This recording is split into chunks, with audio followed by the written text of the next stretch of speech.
Hello student and dear parents, ये हमारे साथ अमन रंजन है जिन्होंने मेरे से ऑफलाइन फिजिक्स क्लासेस पढ़ी हुई हैं और इस साल इन्होंने प्रतापगढ़ में एमबीबीएस के लिए एडमिशन लिया है। तो सबसे पहले तो congratulation Aman. Thank you sir.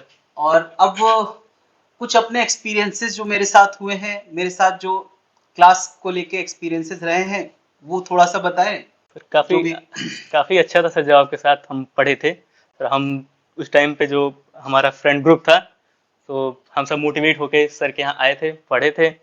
और सर काफ़ी अच्छा पढ़ाते थे।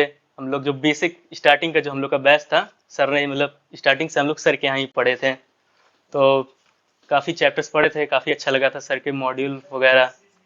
हम लोग और क्लास में सर हम लोग को मोटिवेट करते थे कि आप क्वेश्चन सॉल्व करो, क्योंकि हम लोग थोड़ा सा मतलब इनिशिएट नहीं करते थे, तो सर ने। मतलब नए नए आए थे लखनऊ में पहली हाँ बार सर, कुछ भी। और हाँ, 11th में 20 इलेवेंथ में सेशन से ही कंटिन्यू हाँ, हुआ था। 11th में आप 20 सेशन से कंटिन्यू किए थे, तो फिर पूरा सिलेबस लगभग सर नहीं खत्म किया था। हाँ, 12th उनका का 7-8 बच्चों का बैच था में। जो 11th में मेरे से हाँ अटैच हुआ था। शुरू से ही लगभग मैंने सर्कुलर मोशन से पढ़ाना शुरू किया सर, था, मुझे अभी भी सर्कुलर याद है। मोशन से आपने शुरू किया था, इसका बाद में आपने एक्स्ट्रा क्लासेस लेके हम लोग काइनेमैटिक्स भी किया पूरा था। पूरा पुराना पहले हाँ कबार कराया बस। है, जो तुमने पहले से पढ़ रखा था हाँ उसमें सर। भी दिक्कतें थी। हाँ तो शुरू से एकदम पूरा बेसिक क्वेश्चन सॉल्विंग स्किल को लेके, जी सर। ग्राफ आइडेंटिफिकेशन को लेके, हाँ सर। न्यूमेरिकल सब कुछ पहले वो कवर कराया था। देन हाँ फिर 12th से तो हम लोगों ने पूरा यहाँ पे पढ़ाई हाँ। था।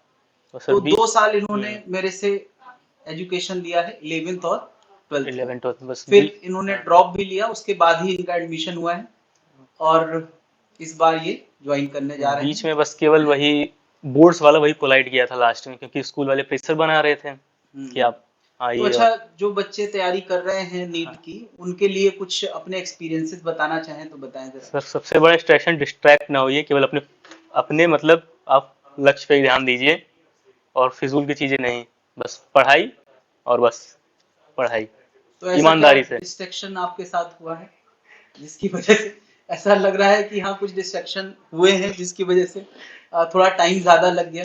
डिस्ट्रैक्शन ही बस दोस्ती वगैरह में, कि आप कोचिंग कर रहे हैं, इसके बाद चले जा रहे फिर घूमने दोस्तों के साथ, हाँ चिल कर हाँ रहे हैं, मतलब चिल करिए सही बात है, हाँ हाँ, पर ज्यादा नहीं कि बेहतरीन बार। लिमिट के अंदर। हाँ, कि बार बार आप जा रहे हैं कहीं घूमने, कहीं अम्बेडकर पार्क, कहीं जनेश्वर पार्क।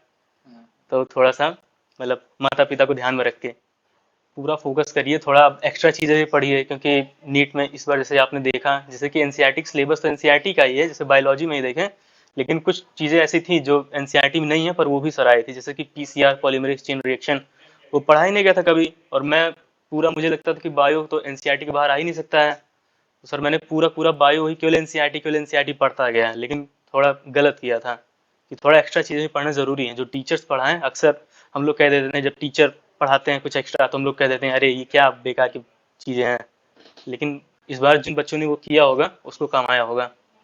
और केमिस्ट्री में भी, फिजिक्स में भी जो सर बहुत ज्यादा टफ क्वेश्चन रहते थे, तो हाँ लोग उसको छोड़ देते थे हाँ, इस बार सर। टफ आ गया है। हाँ, इवन हम जिन्होंने लोग टफ पढ़ाई की होगी वो तो। 2016 का भी पेपर जब देख लेते थे, हम लोग कहते हैं ये कहाँ आएगा, पीवाई को सॉल्व करते ये क्या क्या चीज है, क्या आएगा। हम्म, हम्म। तो सर ये सब चीजें काफी मतलब ब्लंडर होता है।